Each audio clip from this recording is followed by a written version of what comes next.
The easiest way to get started, I've found, is to add a plane. So when you add a plane to the scene, it's actually not in the right orientation. So we're going to rotate this 90 degrees. So I'm just pressing R, Y, 90 on the keyboard.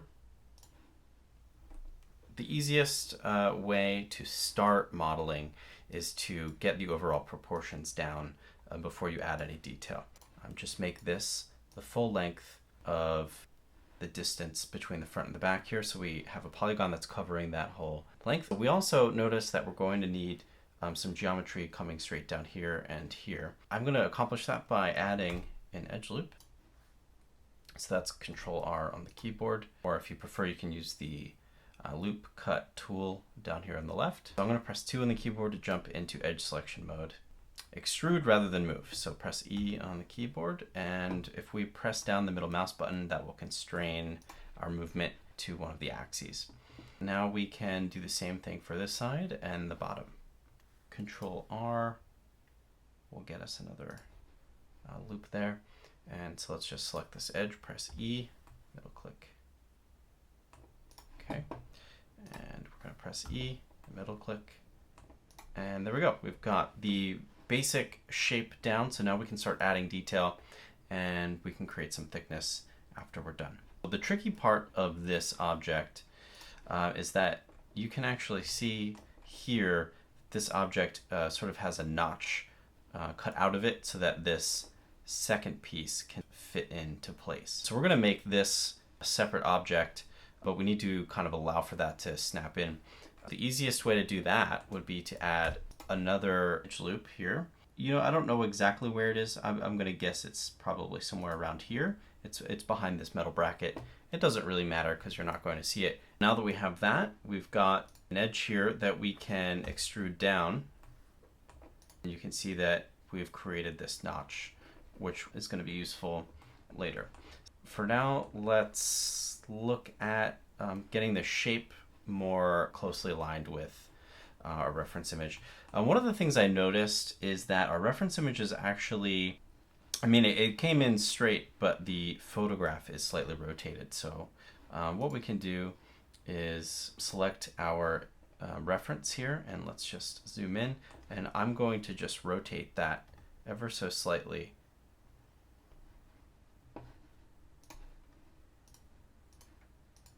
Oh, okay, I'm in edit mode. Press tab to get out of that, and we can select our reference. You can see I've locked it here, but it still allows you to scale in this mode. So let's just undo our rotation lock, and I can just rotate that slightly, lock that back, and I'm going to disable the ability to grab and select that object. Okay, let's tab back in, and let's just quickly get this into shape. So I'm going to add some more edge loops, and I can scroll up on the scroll wheel, and that will give me some more detail to work with. And I'm going to press escape just to leave that in their default positions. So if I press N on the keyboard, it will get rid of that menu quickly. The same with the toolbar. I can press T and it will pop those tools out. Again, I want to go in a full screen when I'm working on this, so if I do Control Spacebar, it'll pop me into full view of wherever my mouse is hovered over. Okay, so let's press 1 on the keyboard, go to vertices. Now I can press G on the keyboard, that's the grab tool or the move tool, and I can press Z on the keyboard to constrain that straight down, or I can use these various tools on the left to accomplish the same thing. So let's select these, and I'll just use this tool to move these vertices into position. This doesn't have to be exact, get it close. We're not able to really make this term down here, so I'm going to add another edge loop in a minute. So you don't have to worry about that just yet. Let's add one here. And let's get these in first, and then I'll add that other edge loop at the bottom.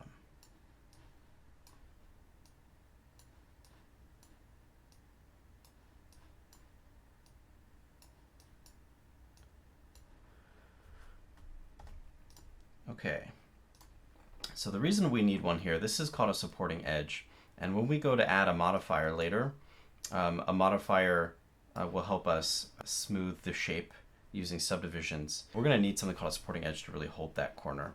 So I'm going to add that in now, and then I'll add another one in later to show you how it works. So for now, and I want this to be flat, so I'm not going to totally follow this curve. I think we're getting some lens distortion from the camera that actually took this photograph. Don't worry about that too much. Just, you know, use your best judgment to get the shape.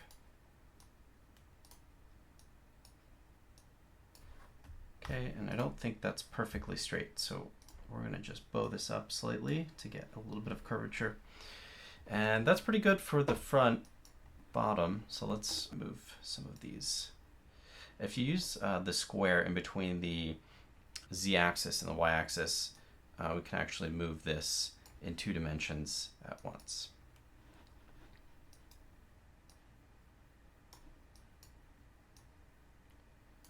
Okay, and we'll come and take a look at how to make this a little more precise later.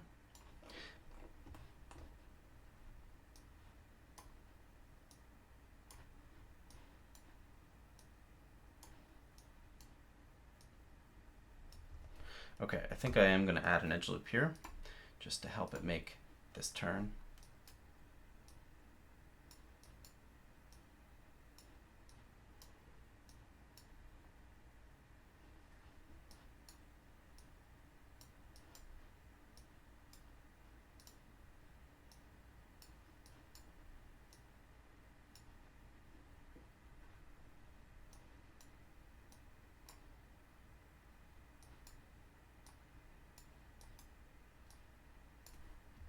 Okay, and we're going to add 2 more here. Don't add too many edge loops. We want to keep this fairly low resolution. It's just easier to work with fewer vertices, edges, and faces. I want to preview what this looks like, so we're going to just rotate back out into 3D view here. I kind of want to see this thickness here, so let's just jump to our reference image, and you can see the distance here is probably about 1 inch or so, maybe a little bit more, maybe 1.5 inches. And let's just press 3 on the keyboard and A to select everything. Press E to extrude. That looks pretty good. Okay, now I'm going to add a modifier. So if I press Control Spacebar, it's going to give me my panels back here. Go to the wrench icon, which is the modifier properties, and so now I can add a modifier. I'm going to add something called subdivision surfaces, and what that does is it uses the Catmull-Clark algorithm to generate subdivisions in the geometry. Just to show you what that looks like. So if I was to apply this, and it's on a viewport subdivision of 1, it will do 2 subdivisions for the render. We're not rendering, so this one is a little bit irrelevant, but viewport set to 1. As I move this number up, you can actually see it's adding additional faces here by subdividing these quads. And so if I was to apply this at a subdivision level of 1, now you can see the wireframe is denser than it was before. So I'm going to undo that. One of the things that is working is it's starting to smooth out this curve a little bit for us, but it's not holding this beveled edge that we're getting right here. So we can see that this is very squared off as it goes around, especially on the outside. On the inside, it's a little bit curved. We want to keep a nice crisp bevel here. So to do that, we need to add some supporting edges. So I will press Control R and up on the scroll wheel, and that will give us 2 edge loops, and I can move them left and right, but I actually want to scale these with the x-axis. So I'm going to press S and then X, and then just get these pretty close to those existing edges, and then tap back out of that. And you can see, let's turn off wireframe here. So you can see that's working pretty well. Let's do a shade smooth here.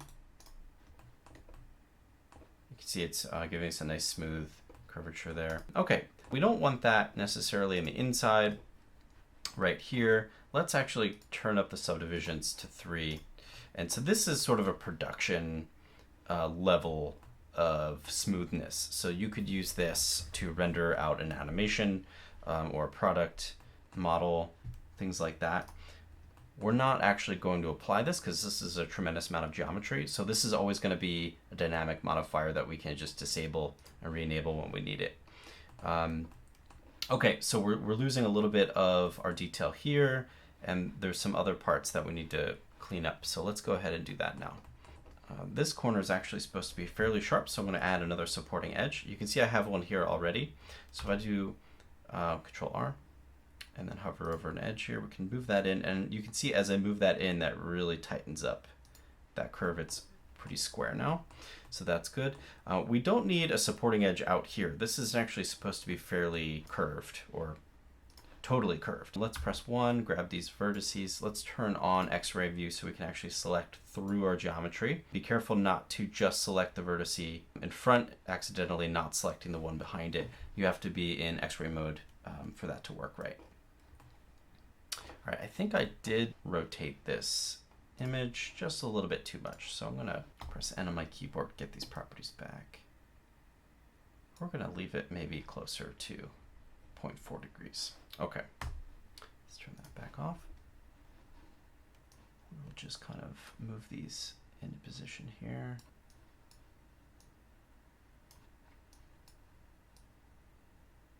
Okay, you can see we're really losing a lot of detail here at the end, so let's add another supporting loop, and you can see that that makes a huge amount of difference. It's actually supposed to be a little bit more rounded on the top. So I'm going to move this in its normal direction by choosing normal from the transform orientation, and you can see the arrow is now pointing along the normal.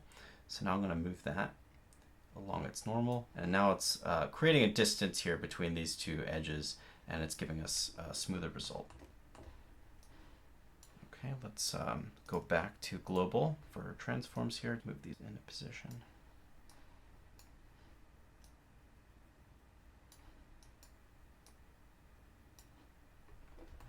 Okay, and we want to watch our edge flow, make sure it's pretty consistent in terms of the curvature and things like that. If you're unable to match curvature, that's typically when you know that you need to consider adding another edge. But I think we can get everything we need from what we've got here. It doesn't have to be exact. This is just supposed to be a very close model here, so don't get too concerned about pixel perfect exactness, but you know, get it close. All right, so you can see here we're losing some of our curvature. Let's add another edge loop. We don't have to go too close. That'll work for us. Okay, and you can see we probably need one here. So let's go ahead and add one.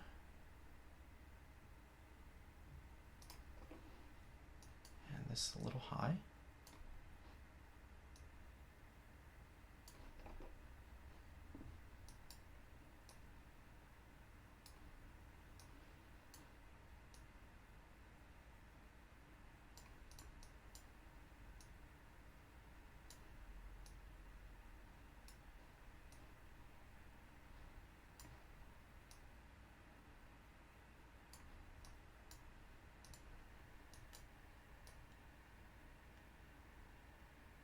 Okay, that looks pretty good. And now we need a couple down here to tighten this up. So that looks pretty good. And this bottom one is going to need an edge loop. So just get that bottom one pretty close, and then these other ones will have to actually move these spaced back out a little bit better. Okay. So really keeping even spacing as much as possible is going to give you the best edge flow result.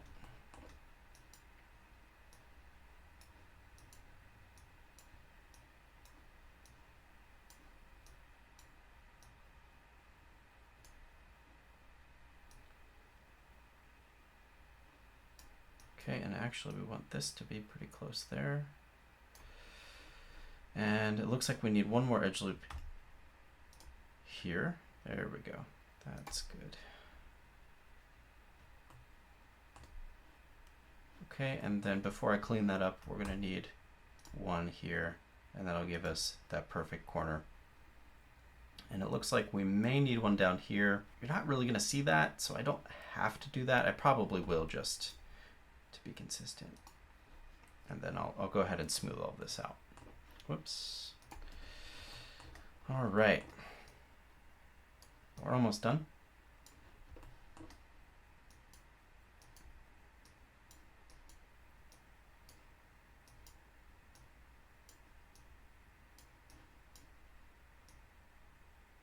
There's a transform tool that gives you all three: rotation, scale, and transformation at once. Or translation, rather. Okay. So I can scale these apart like that.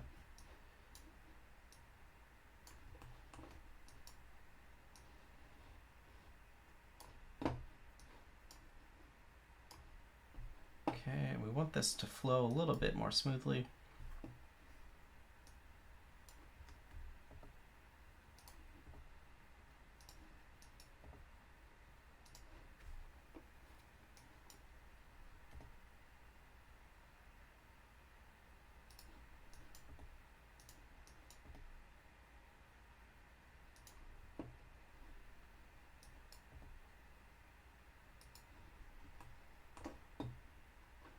Okay, it's getting pretty close.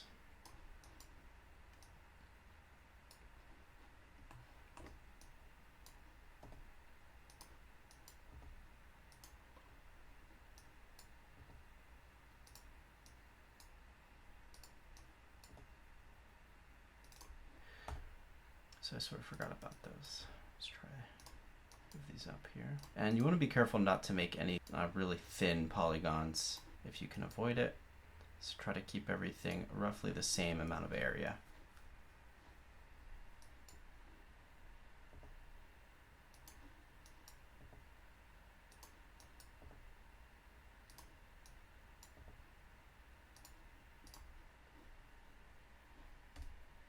Okay, let's take a look at what we have. Okay, that's pretty good. That'll work for us. Now I'm just going to go in and round over these inner pieces here.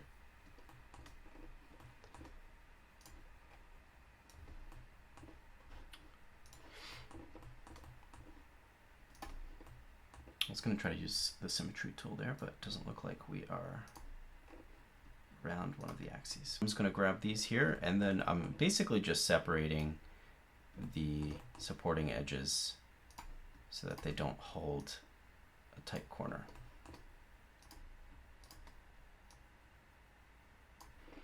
Okay, and I think I will scale these in a little bit. So let's press 3 on the keyboard.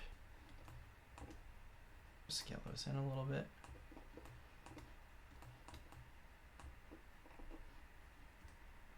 Okay, and now you can see we're getting some curvature here, but then it's sort of terminating into a sharp corner. And maybe we'll just do this a little bit more.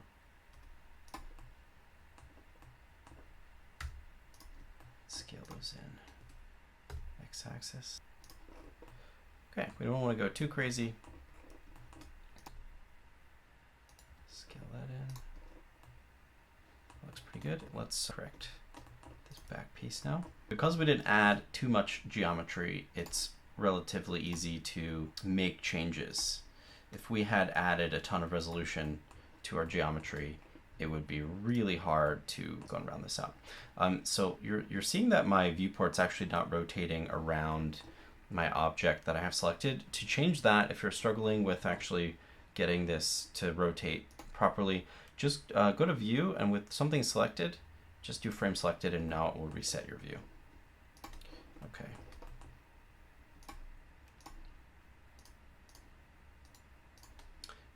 Let's move this back a little bit, and let's grab these. Okay, the selection looks good, and we'll scale these on the x-axis. And turn this back on. Let's just check our reference. It might need to be a little bit slightly more rounded. So let's scale that in just a bit more. Looks like we're getting a flat section here. Let's jump back into our reference. Okay.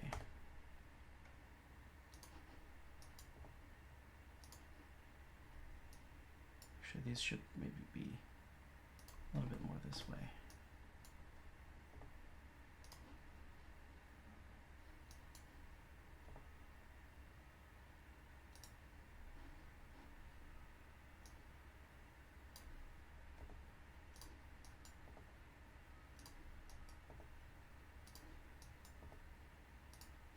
That looks pretty good.